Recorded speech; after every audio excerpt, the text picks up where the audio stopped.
आप सभी से निवेदन कि अपना स्थान ग्रहण कर लें। जलियांवाले बाग के शहीदों को इस भावपूर्वक श्रद्धांजलि तो बाद मैं बहुत ही सत्कार नाल बेनती करांगा मैंबर पार्लीमेंट ते जलियांवाला बाग मैमोरीअल ट्रस्ट के मैंबर श्री श्वेत मलिक जी नूं कि वो सारे पतवंते सज्जनां दा रस्मी तौर पर स्वागत करन। श्री श्वेत मलिक जी।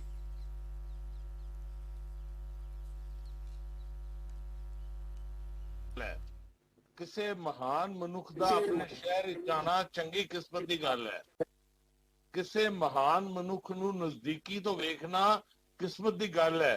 अते जे सानू किसी महान मनुख की मौजूदगी मिलती है अते उसनूं नमस्कार करन दा मौका मिलता है तो यह वड्डी किस्मत की गल है। मैनू अज महान मनुख युग पुरुष गतिशील प्रधानमंत्री श्री नरेंद्र मोदी जी नूं गुरु नगरी श्री अमृतसर साहब विच नमस्कार करन दा महान सौभाग प्राप्त होया। अज मेरी जिंदगी धन हो गई है। ਅੱਜ ਦੇ ਇਸ ਸ਼ੁਭ ਮੌਕੇ ਤੇ ਸਭ ਤੋਂ ਪਹਿਲਾਂ ਮੈਂ ਆਪਣੇ ਪ੍ਰੇਰਨਾ ਸਰੋਤਰ ਦੇਸ਼ ਦੇ ਸਫਲ ਗਤੀਸ਼ੀਲ ਕਰਮਯੋਗੀ ਤੇ ਵਿਸ਼ਵ ਦੇ ਸਭ ਤੋਂ ਪ੍ਰਸਿੱਧ ਨੇਤਾ ਸਾਡੇ ਪ੍ਰਧਾਨ ਮੰਤਰੀ ਸ਼੍ਰੀ ਨਰਿੰਦਰ ਮੋਦੀ ਜੀ ਦਾ ਸਵਾਗਤ ਕਰਾਂਗਾ ਜੋ ਅੱਜ ਕੁਰਬਾਨੀ ਦੀ ਪ੍ਰਮੁੱਖ ਭੂਮੀ ਜਲਿਆਂਵਾਲਾ ਬਾਗ ਅੰਮ੍ਰਿਤਸਰ ਵਿੱਚ ਸਥਿਤ ਹੈ।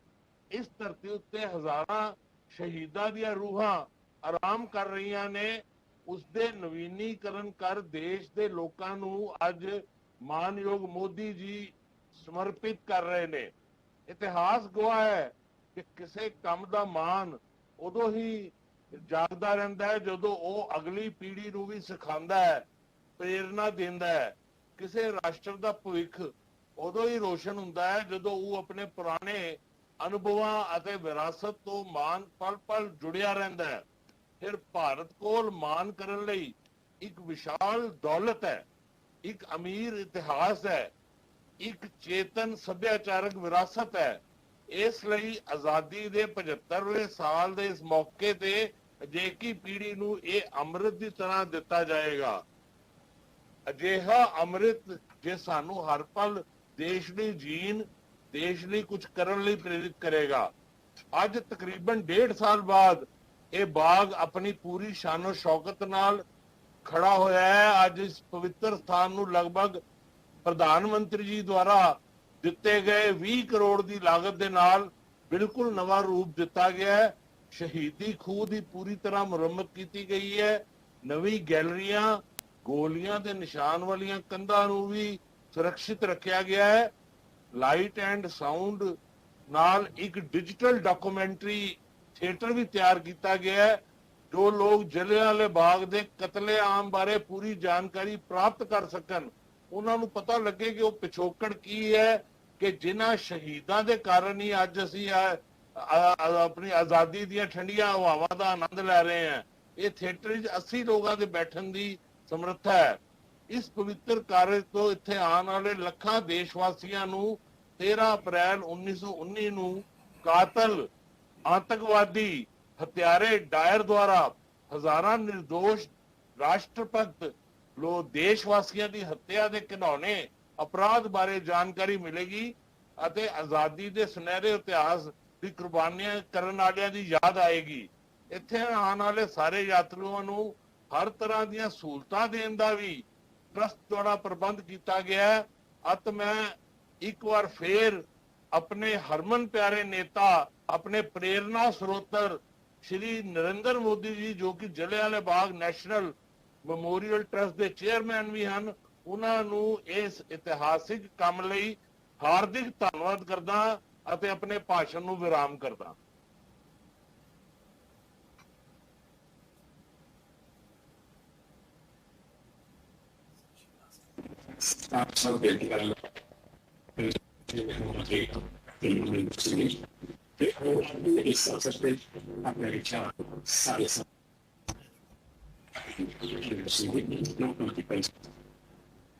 प्रधानमंत्री जी, साहिबान, गवर्नर साहब, पतवंते सज्जनों, मुख्यमंत्री साहिबान जो अज इत्थे विराजमान ने, मैंबर पार्लियामेंट, MLA साहिबान और सब तो ज़्यादा मेरे शहीद परिवारों दे जिहड़े अज उन्हां दी नवीं पीढ़ी है, एक पीढ़ी अगे आ गई जिहड़े अज इत्थे विराजमान ने।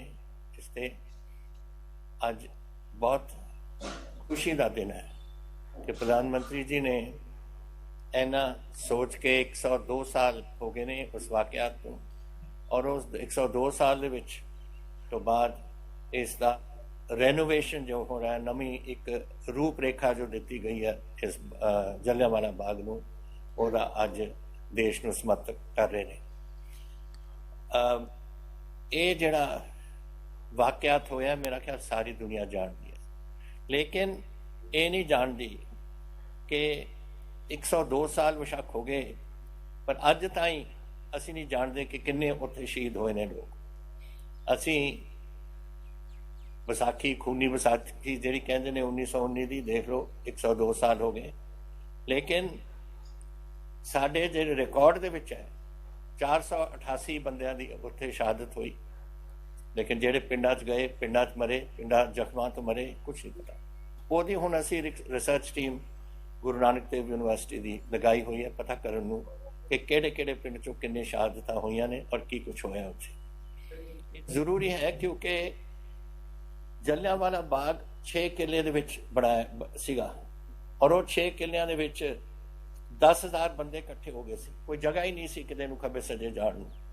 और जब डायर ने अपनी फौज नूं लिया के उत्थे फायरिंग कीती, 1650 गोलियां चलियां, तां उन्हां दा जिथों फायरिंग हुई और जिथे लोग उत्थे खड़े से सुन रहे से अपने लीडरां नूं, फासला सिर्फ 15 तो 17 गज तक सीगा। तो एक गोली शायद 2 या 3 या 4 दे विच दी लंघी होनी है। तां ही जरूरी है पता करना कि किहड़े से वो शहीद जिन्हां ने उस दिन अपनी शहादत दी। और वो पिंडां पहला ही क्या होया है कि जिथे इन्हां दे पिंड ने ਅਸੀਂ ਉਹ ਪਿੰਡਾਂ ਵਿੱਚ ਸਪੈਸ਼ਲ ਗ੍ਰਾਂਟਾਂ ਦੇ ਰਹੇ ਹਾਂ ਤਾਂ ਕਿ ਉਹਨਾਂ ਦੀ ਯਾਦ ਉੱਥੇ ਬਣਾਈ ਜਾਏ। ਔਰ ਇਹ ਇੱਥੇ ਹੀ ਨਹੀਂ, ਇਹ ਤਾਂ ਇੱਥੋਂ ਸ਼ੁਰੂਆਤ ਹੋਈ ਹੈ 1919 ਵਿੱਚ, ਇੱਥੋਂ ਫਿਰ ਜ਼ੋਰ ਫੜਿਆ ਸਾਡੀ ਆਜ਼ਾਦੀ ਦੀ ਲੜਾਈ 'ਚ। ਔਰ ਇੱਥੋਂ ਇੱਕ ਨੌਜਵਾਨ 2 ਦਿਨਾਂ ਬਾਅਦ ਉੱਥੇ ਆਇਆ ਔਰ ਉੱਥੋਂ ਲਾਲ ਧਰਤੀ ਜੋ ਖੂਨ ਨਾਲ ਲਿਬੜੀ ਹੋਈ ਸੀ ਧਰਤੀ, ਉਹਦੀ ਮਿੱਟੀ ਚੱਕ ਕੇ ਇੱਕ ਬੋਤਲ ਛੋਟੀ ਰੱਖ ਕੇ कई साल अपने सराहने ते उत्थे मेज के उपर रखते से। ये कौन सी? शहीद उधम सिंह। और वो शहीद उधम सिंह मौका मिलिया उन्होंने जदों लंडन दे विच गए और क्लैक्सटन हॉल दे विच एक कुछ हिंदुस्तान बारे कोई उत्थे कोई चर्चा हो रही सी, वो जाके अंदर माइकल ओडायर जो गवर्नर सी जिन्हें हुक्म दिता सी, उसने गोली मार के खत्म की थी। तो प्रधानमंत्री जी मेरी आप एक बेनती है, मैं आपते एक्सटर्नल अफेयर्स मिनिस्टर नूं भी लिखी है कि वो जिहड़ी पिस्टल सी उधम सिंह दी और वो जिहड़ी उन्हां दी डायरी सी उहनूं अगर यूके दी सरकार नूं पुछ के असीं वापस लिआए ताकि वो जिहड़ी साडी आज़ादी दी एक नुमाइश लगदी है जिथे भी अपने उरे भी बना रहे हैं जलियांवाला बाग विच असीं उधम सिंह दी उत्थे सुनाम भी बनाई है, उत्थे सारियां उन्हां दीयां चीज़ां असीं रख सकीए ताकि आउण वाली पीढ़ी देख ले और देख ले इन्हां दे बजुर्गां ने अपने देश वास्ते, अपने पंजाब वास्ते, अपनी कौम वास्ते क्या कुर्बानियां उन्होंने दित्तियां। उन्हें सदा याद रखन कि जदों भी मौका आवेगा कि साडे पंजाब वास्ते या साडे देश वास्ते वो कुर्बानी की लोड़ पवे तो याद करो अपने बजुर्गों नूं और वो बजुर्गों की जो कुर्बानी दी है वो सदा सोडे नाल रहे।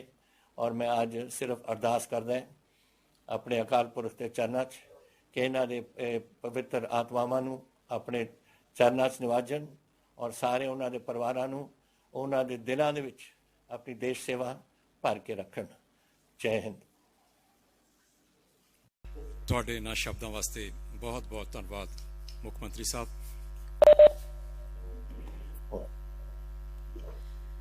जलियांवाला बाग इसी प्रांगण में ही परतंत्र भारत से स्वतंत्र भारत के सफर की अनेकों गाथाओं को कला की विभिन्न विधियों, आधुनिक व पारंपरिक कलाकारों की कला का उत्कृष्ट नमूना प्रस्तुत करती गैलरीज और म्यूजियम के साथ साथ इस शहीदी स्मारक के नवीन, सुरक्षित, संरक्षित स्वरूप के लोकार्पण के लिए सादर अनुरोध माननीय प्रधानमंत्री श्री नरेंद्र मोदी जी से कि वे कृपया अपने कर कमलों द्वारा इस शुभ कार्य को अंजाम दें।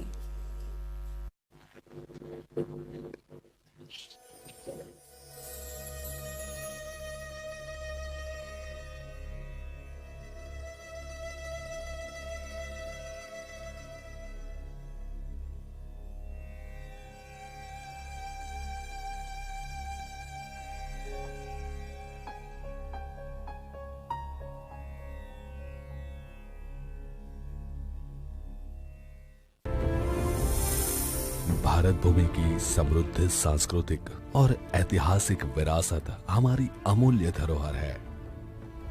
देश के यशस्वी प्रधानमंत्री श्री नरेंद्र मोदी के विजनरी लीडरशिप में हमारे ऐतिहासिक और सांस्कृतिक स्थलों और प्रतीकों को सहेजने के लिए लगातार प्रयास किए जा रहे हैं।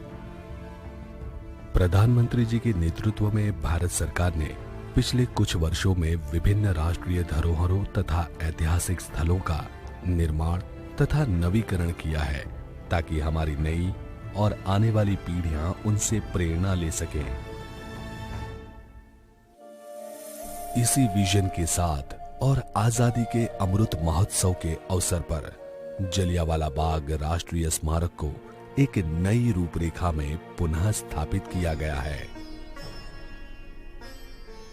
जलियांवाला बाग, जहां अंग्रेज हुकूमत ने शताब्दी पहले क्रूरता और बर्बरता की सारी हदें पार कर दी थी। जलियांवाला बाग राष्ट्रीय स्मारक का नवीकृत परिसर देश के शहीदों के बलिदान से जुड़े इस स्थल को सम्मान और संवेदना की अनुभूति के साथ पुनः स्थापित करता है। शहीदों को अर्पित यह स्मारक उन सभी देशवासियों के बलिदान की याद ताजा करता है, जिन्होंने भारत की आजादी के संघर्ष में अपना महत्वपूर्ण योगदान दिया।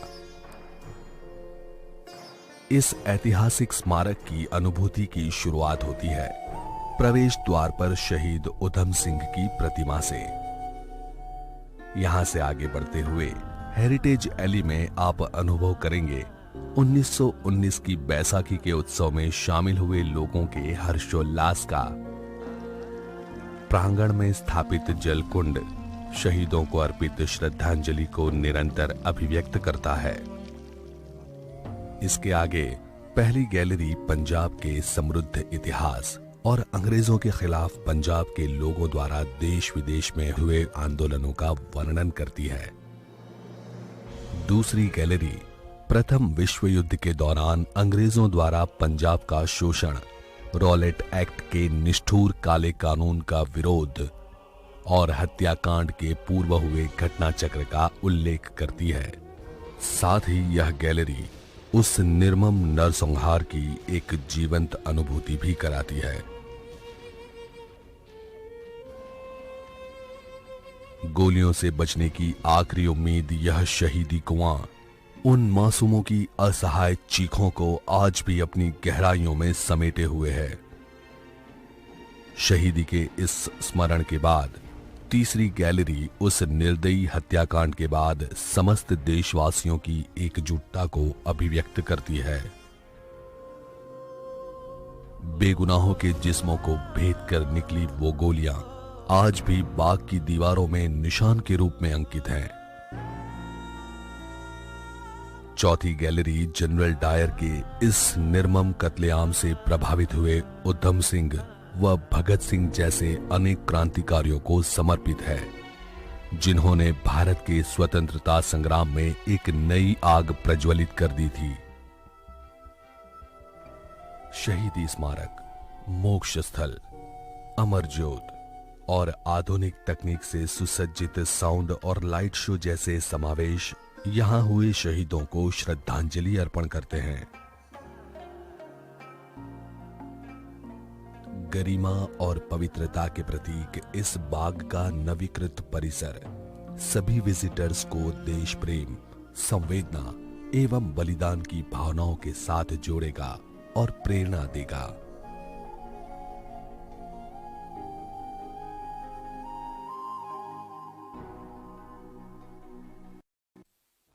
और प्रेरणा देगा।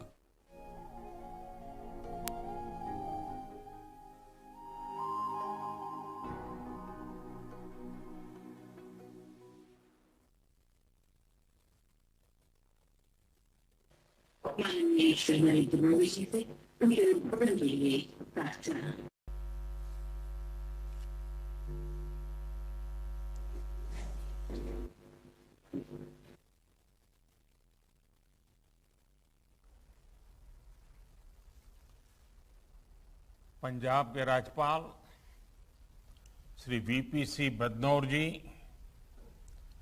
पंजाब के मुख्यमंत्री कैप्टन अमरिंदर सिंह जी, केंद्रीय मंत्रिमंडल में मेरे सहयोगी श्री जी किशन रेड्डी जी,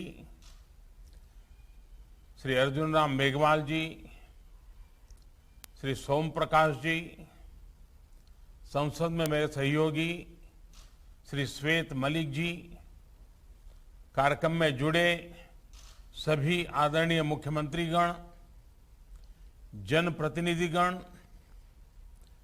शहीदों के परिवारजन, भाइयों और बहनों, पंजाब की वीर भूमि को,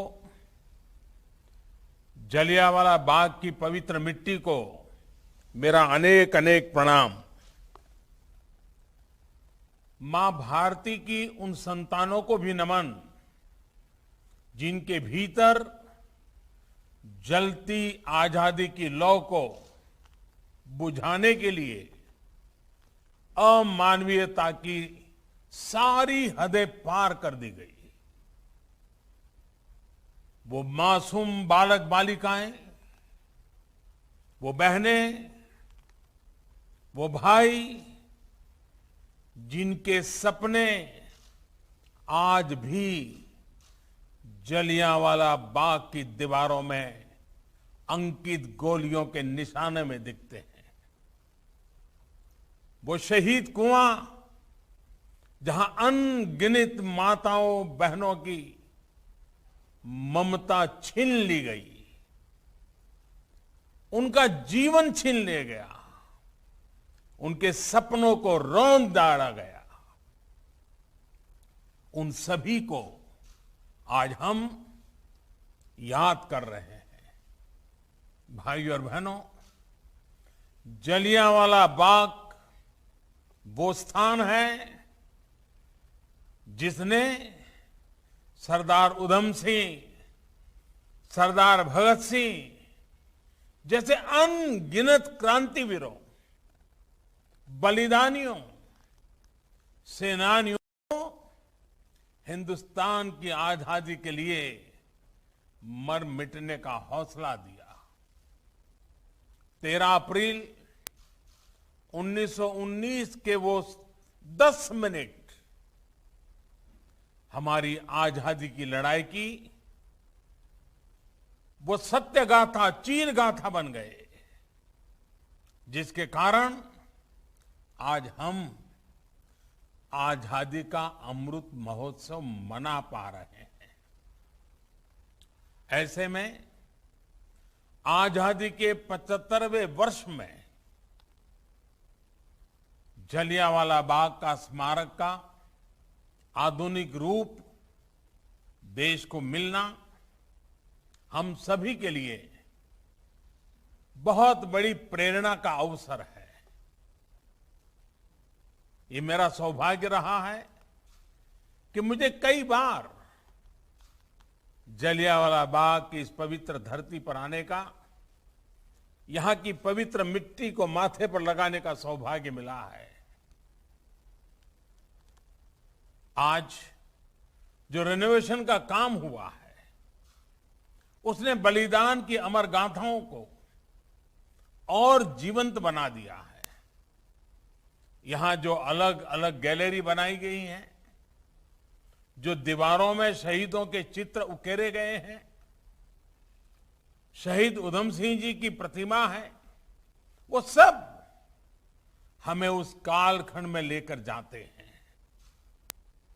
जलियांवाला बाग नरसंहार से पहले इस स्थान पर पवित्र वैशाखी के मेले लगते थे।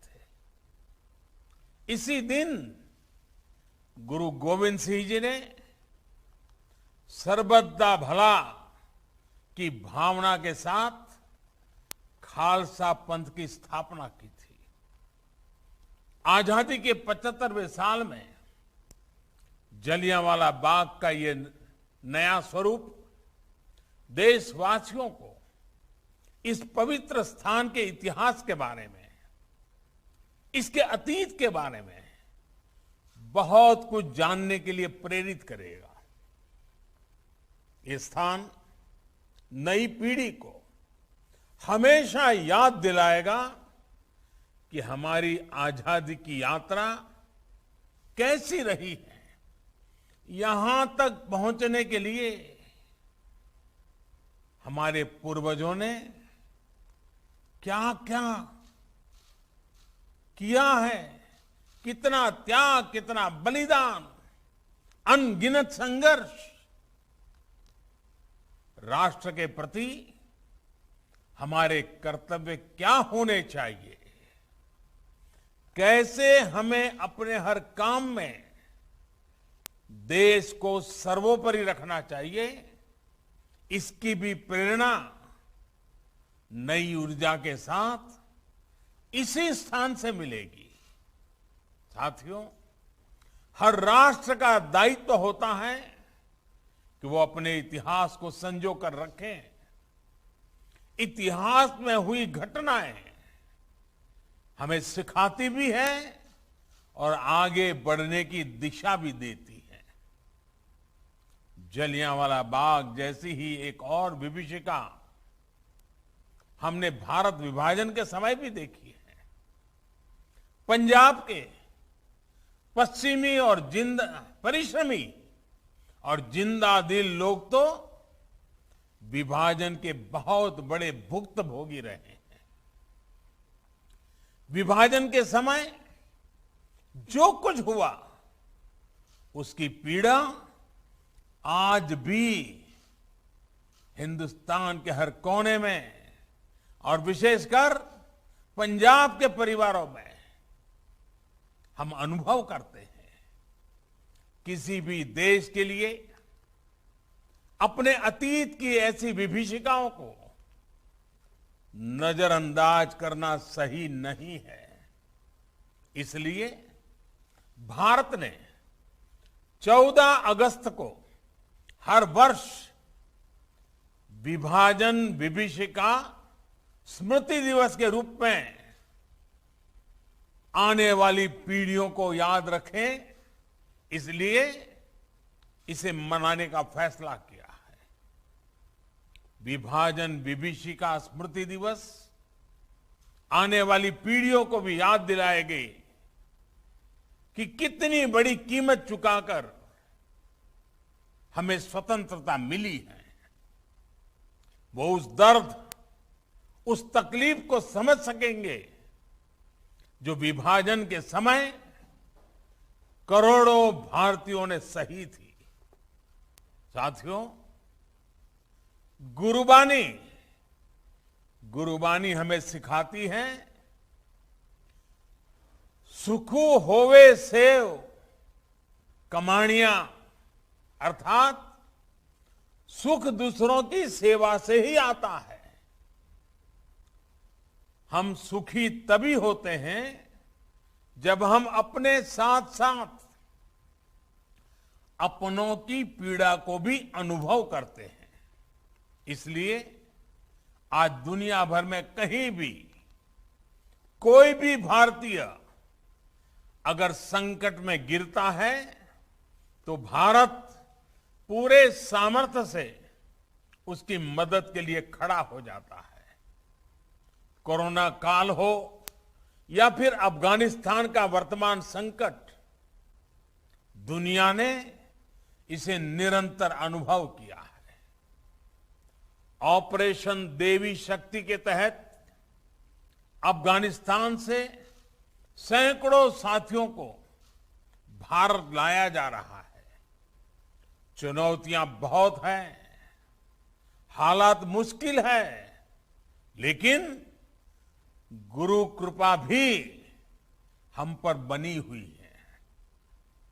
हम लोगों के साथ पवित्र गुरु ग्रंथ साहब के स्वरूप को भी शीर्ष पर रखकर भारत लाए हैं। साथियों, बीते वर्षों में देश ने अपनी इस जिम्मेदारी को निभाने के लिए जी जान से प्रयास किया है।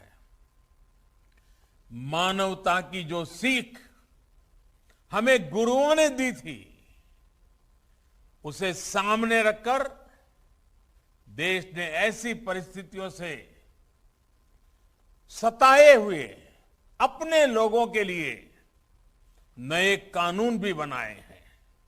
साथियों, आज जिस प्रकार की वैश्विक परिस्थितियां बन रही है, उससे हमें ये एहसास भी होता है कि एक भारत श्रेष्ठ भारत के क्या मायने होते हैं। ये घटनाएं हमें याद दिलाती हैं कि राष्ट्र के रूप में हर स्तर पर आत्मनिर्भरता और आत्मविश्वास क्यों जरूरी है, कितना जरूरी है। इसलिए आज जब हम आजादी के 75 साल मना रहे हैं तो ये आवश्यक है कि हम अपने राष्ट्र की बुनियाद को मजबूत करें, उस पर गर्व करें। आजादी का अमृत महोत्सव आज इसी संकल्प को लेकर के आगे बढ़ रहा है। अमृत महोत्सव में आज गांव-गांव में सेनानियों को याद किया जा रहा है, उनको सम्मानित किया जा रहा है। देश में जहां भी आजादी की लड़ाई के महत्वपूर्ण पड़ाव है, उनको सामने लाने के लिए एक समर्पित सोच के साथ प्रयास हो रहे हैं। देश के राष्ट्र नायकों से जुड़े स्थानों को आज संरक्षित करने के साथ ही वहां नए आयाम भी जोड़े जा रहे हैं। जलियांवाला बाग की तरह ही आजादी से जुड़े दूसरे राष्ट्रीय स्मारकों का भी नवीनीकरण जारी है। इलाहाबाद म्यूजियम में 1857 से लेकर 1947 की हर क्रांति को प्रदर्शित करने वाली देश की पहली इंटरैक्टिव गैलरी, इसका निर्माण जल्द ही पूरा हो जाएगा। क्रांतिवीर चंद्रशेखर आजाद को समर्पित यह आजाद गैलरी सशस्त्र क्रांति से जुड़े वहां उस समय के दस्तावेज, कुछ चीजें, उसका भी एक डिजिटल अनुभव देगी।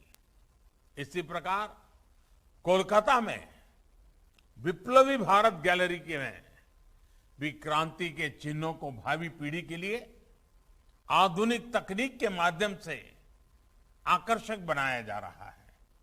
इससे पहले सरकार द्वारा आजाद हिंद फौज के योगदान को भी इतिहास के पिछले पन्नों से निकालकर सामने लाने का प्रयास किया गया है। अंडमान में जहां नेताजी ने पहली बार तिरंगा फहराया, उस स्थान को भी नई पहचान दी गई है। साथ ही अंडमान के द्वीपों का नाम भी स्वतंत्रता संग्राम के लिए समर्पित किया गया है। भाइयों और बहनों, आजादी के महायज्ञ में हमारे आदिवासी समाज का बहुत बड़ा योगदान है। जनजातीय समूहों ने त्याग और बलिदान की अमर गाथाएं आज भी हमें प्रेरणा देती है। इतिहास की किताबों में इसको भी उतना स्थान नहीं मिला जितना उनको मिलना चाहिए था, जिसके वो हकदार थे। देश के 9 राज्यों में इस समय आदिवासी स्वतंत्रता सेनानियों और उनके संघर्ष को दिखाने वाले म्यूजियम पर भी काम चल रहा है। साथियों, देश की ये भी आकांक्षा थी कि सर्वोच्च बलिदान देने वाले हमारे सैनिकों के लिए राष्ट्रीय स्मारक होना चाहिए। मुझे संतोष है कि नेशनल वॉर मेमोरियल आज के युवाओं में राष्ट्र रक्षा और देश के लिए अपना सब कुछ न्यौछावर कर देने की भावना जगा रहे हैं। देश को सुरक्षित रखने के लिए पंजाब सहित देश के कोने कोने को जो हमारे वीर सैनिक शहीद हुए हैं, आज उनको उचित स्थान और उचित सम्मान मिला है। इसी प्रकार हमारे पुलिस बेड़े के लोग, हमारे जो पुलिस के जवान हैं, जो हमारे अर्धसैनिक बल हैं, उनके लिए भी आजादी के इतने दशकों तक देश में कोई राष्ट्रीय स्मारक नहीं था। आज पुलिस और अर्धसैनिक बलों को समर्पित राष्ट्रीय स्मारक भी देश की नई पीढ़ी को प्रेरित कर रहा है। साथियों, पंजाब में तो शायद ही ऐसा कोई गांव, ऐसी कोई गली है जहां शौर्य और शूरवीरता की गाथा न हो। गुरुओं के बताए रास्ते पर चलते हुए पंजाब के बेटे बेटियां मां भारती की तरफ टेढ़ी नजर रखने वालों के सामने चट्टान बनकर खड़े हो जाते हैं। हमारी ये धरोहर और समृद्ध हो, इसके लिए निरंतर प्रयास किए जा रहे हैं। गुरु नानक देव जी का 550वां प्रकाशोत्सव हो, गुरु गोविंद सिंह जी का 350वां प्रकाशोत्सव हो, या फिर गुरु तेग बहादुर जी का 400वां प्रकाशोत्सव हो, ये सभी पड़ाव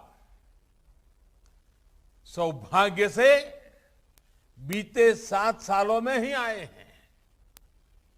केंद्र सरकार ने प्रयास किया है कि देश में ही नहीं बल्कि पूरी दुनिया में इन पावन पर्वों के माध्यम से हमारे गुरुओं की सीख का विस्तार हो। अपनी समृद्ध धरोहर को भावी पीढ़ियों तक पहुंचाने के लिए काम लगातार जारी है। सुल्तानपुर लोधी को हेरिटेज टाउन बनाने का काम हो, करतारपुर कॉरिडोर का निर्माण हो, ये इसी प्रयास का हिस्सा है। पंजाब की दुनिया के अलग अलग देशों से एयर कनेक्टिविटी हो, या फिर देश भर में जो हमारे गुरुस्थान है उनकी कनेक्टिविटी हो, उसको सशक्त किया गया है। स्वदेश दर्शन योजना के तहत आनंदपुर साहिब, फतेहगढ़ साहिब, फिरोजपुर, अमृतसर, कटखड़ कलां, कलानौर, पटियाला हेरिटेज सर्किट को विकसित किया जा रहा है। कोशिश ये है कि हमारी ये समृद्ध विरासत भविष्य की पीढ़ियों को प्रेरित भी करती रहे और पर्यटन के रूप में रोजगार का साधन भी बने। साथियों, आजादी के ये अमृतकाल पूरे देश के लिए बहुत महत्वपूर्ण है। इस अमृतकाल में हमें विरासत और विकास को साथ लेकर चलना होगा और पंजाब की धरती हमें हमेशा हमेशा से इसकी प्रेरणा देती रही है।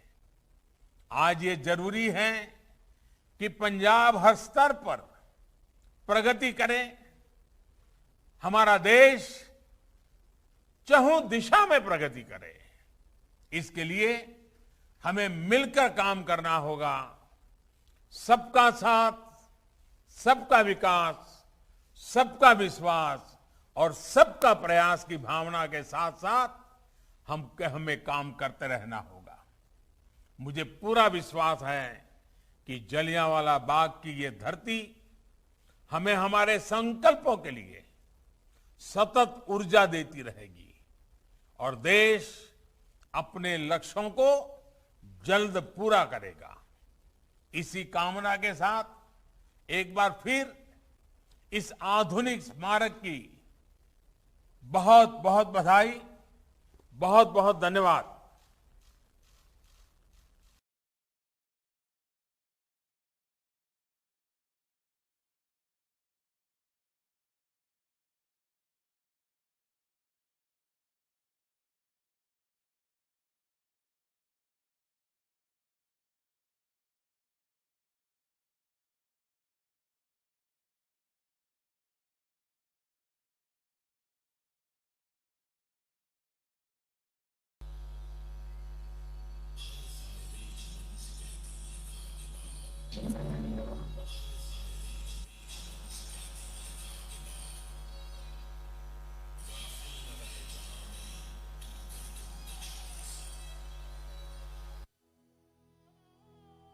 सींचा गया है खूने शहीदां से इसका तुख्म। तू आंसुओं की बुखल न कर इस निहाल से।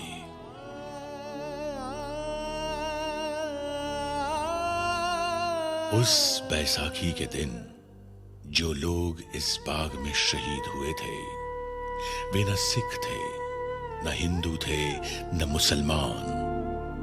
उस बैसाखी खून से लथपथ हुआ था पूरा हिंदुस्तान।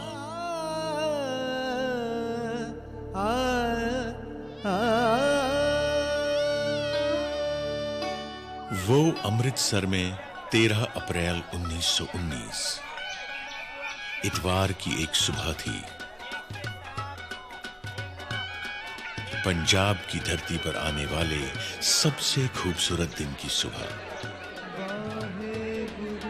जब सारा पंजाब बैसाखी की खुशियां मना रहा था। न जाने कितने लोग हरमिंदर साहब के दर्शन पर और खालसा का स्थापना का दिवस मनाने आए हुए थे। अमृतसर के गली बाजारों में चहल पहल थी।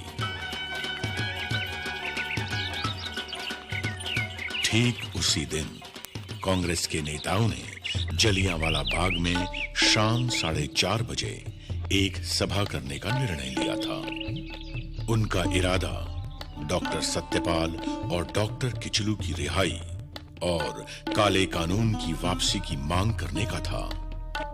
बैसाखी की खुशियों के बीच जैसे जैसे दिन आगे बढ़ा, एक छोटा सा बच्चा टिन का कनस्तर बजाते हुए शहर के कुछ इलाकों में लोगों को यह संदेश देते हुए निकला।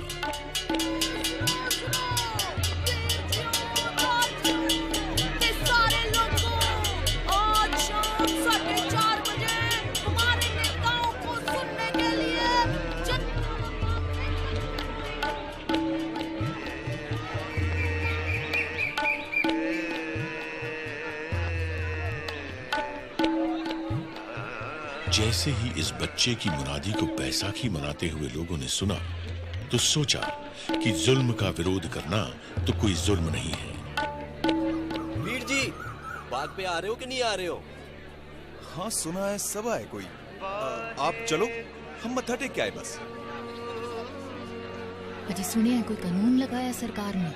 हाँ, सुना तो मैंने भी वही है। शाम को बाग में पता चल ही जाएगा। वैसे परजाई जी, आप आ रहे हो ना? आहो, जस्सी को लेके पहुंच जाऊंगी 4:30 बजे।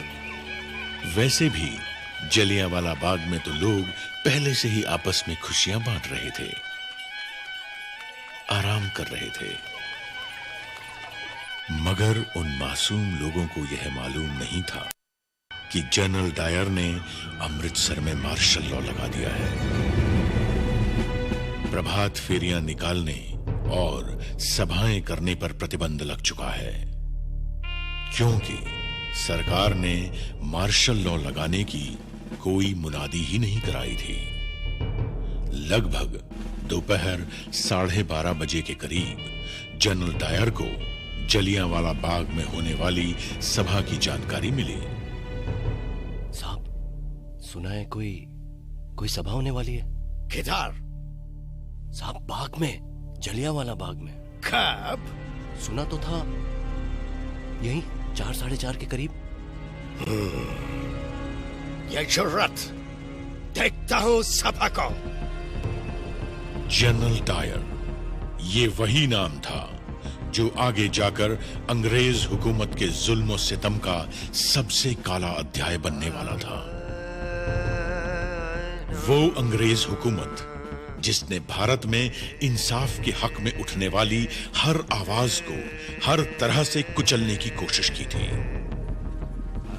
फिर चाहे वो आवाज गर्जना में उठी हो या शांति में। 1770 में सन्यासियों और फकीरों ने संघर्ष किया, तो सन 1857 में पूरे देश ने एक होकर अंग्रेजों के खिलाफ पहले स्वतंत्रता संग्राम की हुंकार भरी। इस संग्राम की हुंकार को अंग्रेजों ने दबा जरूर दिया था, लेकिन हुंकार जब तक जिंदा हो वो मुंह पर रखी गई हथेली में से भी फूट फूट कर निकलती रहती है।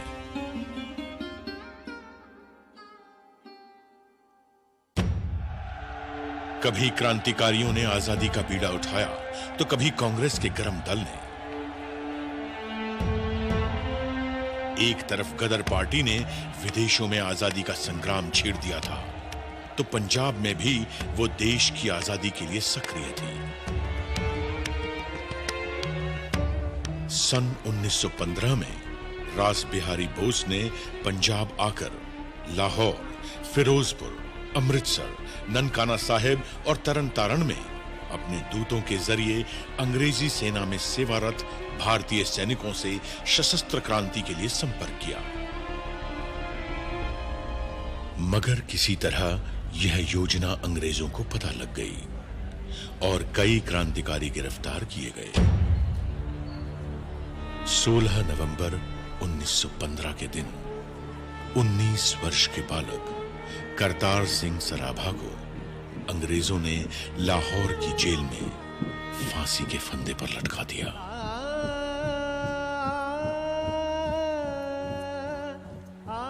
सन 1918 में सैन फ्रांसिस्को में गदर दल के सदस्यों पर मुकदमे चलाकर सजाएं दी गईं।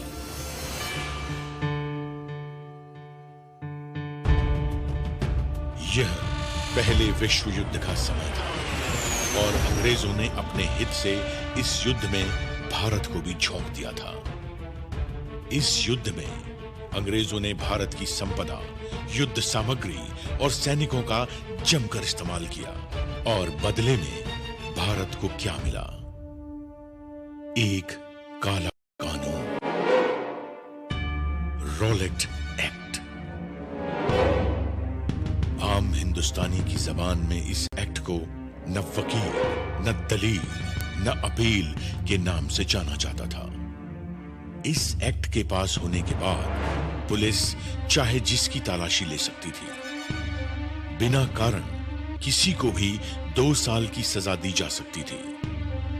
इसके इस्तेमाल से भारतीय अखबारों की कलम तोड़ दी गई। फिर भारत ने इस काले कानून का जवाब दिया सत्याग्रह से। देश भर में इसके विरोध में सभाएं और आंदोलन होने लगे। फिर 30 मार्च 1919 के दिन दिल्ली में 60 निहत्थे लोगों को सरकारी गोलियों से भून दिया गया।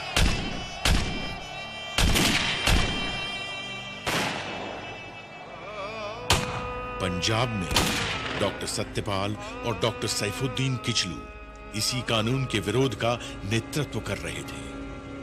तभी अंग्रेजों ने उन्हें गिरफ्तार कर लिया।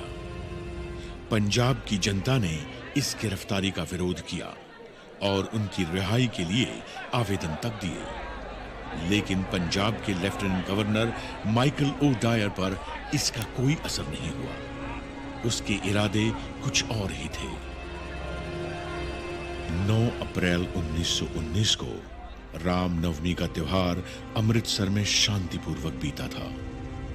फिर भी अंग्रेजों ने उस दिन महात्मा गांधी के वहां आने पर रोक लगा दी और उन्हें पलवल पर ही गिरफ्तार कर लिया। आप यहां से आगे नहीं जा सकते। आपको गिरफ्तार किया जाता है। You are under arrest। इसके विरोध में पंजाब में कई जगहों पर सभाएं हुई, लेकिन लोगों को यह नहीं मालूम था कि उनके इस अहिंसात्मक प्रतिरोध का जवाब अंग्रेज किस बर्बरता से देंगे। माइकल ओ डायर ने जनरल डायर को सेना की टुकड़ियों के साथ जालंधर से बुलवा लिया। General, report here immediately with your troops. तुम्हारी यहाँ जरूरत है। इन हिंदुस्तानियों को काबू में लाना पड़ेगा। Yes sir, I am coming.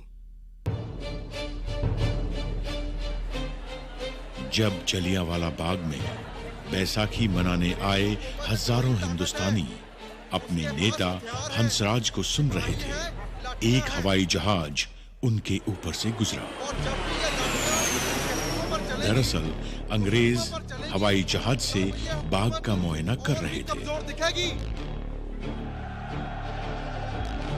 इस घटना से वहां मौजूद लोगों में बेचैनी बढ़ गई। और शांति बनाए रखिए, शांति बनाए रखिए, डरने की कोई बात नहीं है। उनके नेता ने उन्हें न घबराने की सलाह दी। तभी कुछ ही देर में दूर से उस संकरी गली से कुछ आवाजें आनी शुरू हुई। कुछ बख्तरबंद गाड़ियां गली के बाहर आ रही थी। जनरल डायर अपने 90 सैनिकों के साथ बाग में आ चुका था। नहीं देगा। अगर हमने हाथ उठाया या हिंसा की तो हम उनसे अलग कैसे हुए? लोगों में कुछ हलचल सी हुई, मगर हंसराज ने उन्हें डरने से मना किया। डरने की कोई बात नहीं है, हम शांति से बात करेंगे। शांति से बात करते हुए लोगों से किसे खतरा हो सकता था? लोग कुछ सोचते, उससे पहले जनरल डायर ने अपने सिपाहियों को पोजीशन लेने का हुक्म दिया। लोगों में खौफ बढ़ता जा रहा था। औरतें अपने बच्चों को देख के दहशत में कांपती जा रही थी। आदमी अपने परिवारों को अपनी बाहों में समेटे चीखों के समुंदर में डूबे जा रहे थे। और बच्चों को तो मालूम भी नहीं था कि उनके मासूम से खिलखिलाते चेहरे कुछ देर बाद एक गहरी और ठंडी खामोशी में गुम हो जाने वाले थे। न कोई चेतावनी, न बाग खाली करने की घोषणा, न सभा बंद करने का हुक्म। सीधे एक हुक्म जारी हुआ।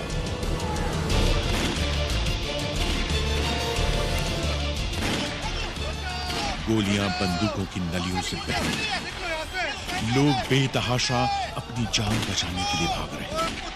लेकिन न अंग्रेज हुकूमत की बंदूकें रुकी और न डायर की आंखों में कोई इंसानियत जगी। जो गोलियां उन बेगुनाहों के जिस्मों को चीरती हुई दीवारों में धंस गई थी, वो आज भी यहां की दीवारों में दफन है।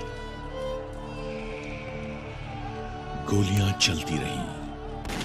अंग्रेजों की गोलियों से जान बचाते हुए उन लोगों के लिए उस दिन एक उम्मीद थी, बाग में मौजूद कुआं। लोग बचते बचाते उस कुएं में गिरने लगे, तो कुछ लोगों ने गोलियों से बचने के लिए उस कुएं में कूदना शुरू किया।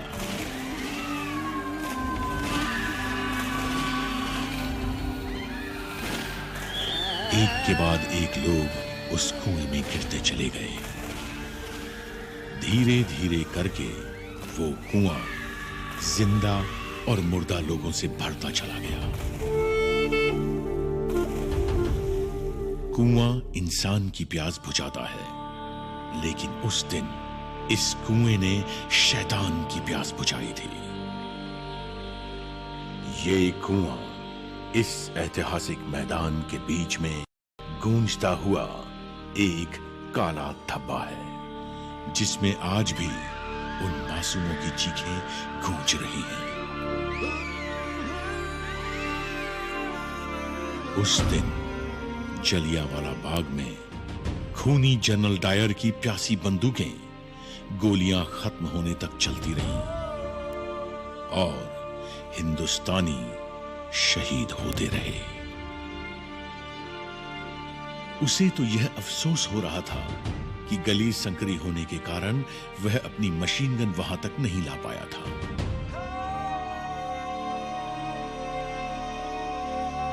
जलियांवाला बाग के इस नरसंहार में उस दिन डायर ने अपने 90 सैनिकों के साथ 10 मिनट में 1650 गोलियां दागी थीं, जिससे 1000 से ऊपर भारतीय शहीद हुए और 1500 से अधिक घायल।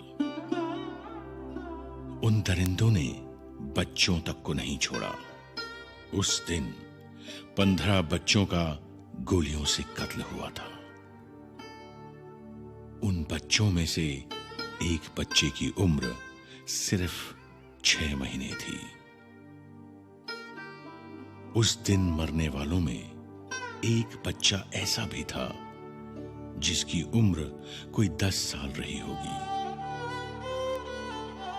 उस मरे हुए बच्चे की लाश की गोद में एक लाश और थी, एक 3 साल के बच्चे की लाश।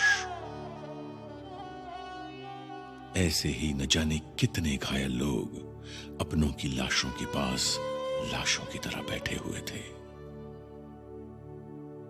बाग में मौजूद एक लाश के पास एक औरत बैठी थी, जो अपने पति की लाश पर विलाप कर रही थी। उस औरत का नाम था रतन देवी।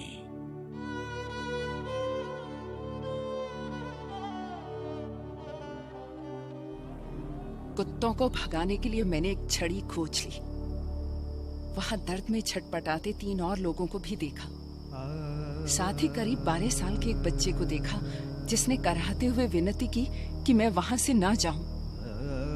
मैंने पूछा कि क्या मैं उसे कुछ उड़ा दूं, लेकिन उसे तो केवल पानी चाहिए था। उस जगह मैं पानी कहां से लाती? अपनी अनुभूतियों को व्यक्त करना मेरे लिए असंभव है। वहां मृतकों के ढेर लगे पड़े थे। उनमें से बहुत से छोटे छोटे मासूम बच्चे भी थे।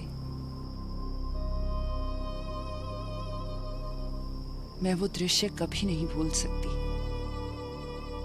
मृतकों के उस एकाकी जंगल में पूरी रात मैंने अकेले ही बिताई। हर घंटे घड़ी की आवाज सुनाई दे रही थी। सुबह 6 बजे मेरी गली से कुछ लोग चारपाई लाए और मैं अपने पति का शरीर घर ले जा सकी। उस रात मैंने जो अनुभव किया, वो केवल मुझे और मेरे भगवान को ही पता है।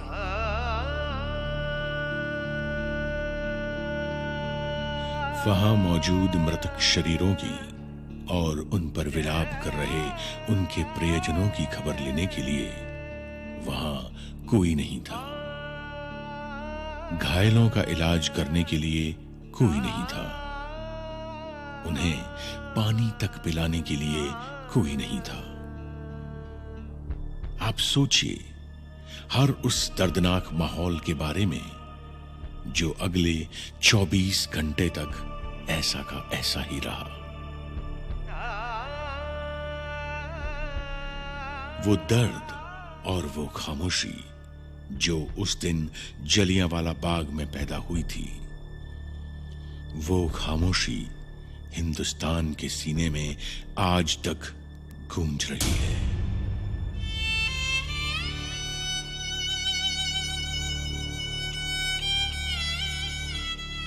उस वक्त मार्शल लॉ के काले बादलों ने पंजाब को घेर रखा था।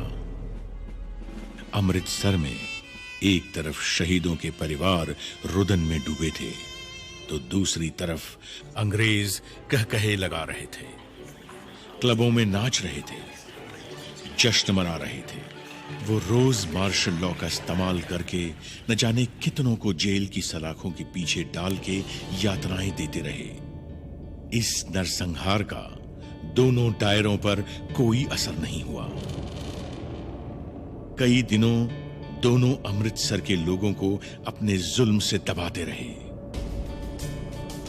उनका जुल्म इस हद तक था कि जो भी हिंदुस्तानी उस गली से गुजरता था, उसे घुटनों और हाथों पर रेंगने के लिए मजबूर किया जाता था। तुम क्रॉल करके रास्ता क्रॉस करो। सारा पंजाब इस अंग्रेजी आतंक का सामना कर रहा था। अपने आप को जमीन पे रगड़ते हुए निकलो यहाँ से। जब 14 अप्रैल को अमृतसर से 87 किलोमीटर दूर गुजरानवाला में कुछ भारतीय अंग्रेजों के खिलाफ प्रदर्शन कर रहे थे, उन पर हवाई जहाज से बम बरसाए गए। न जाने कितने मारे। दुनिया की सभ्यता का झंडा उठाने वाली अंग्रेज हुकूमत का असली चेहरा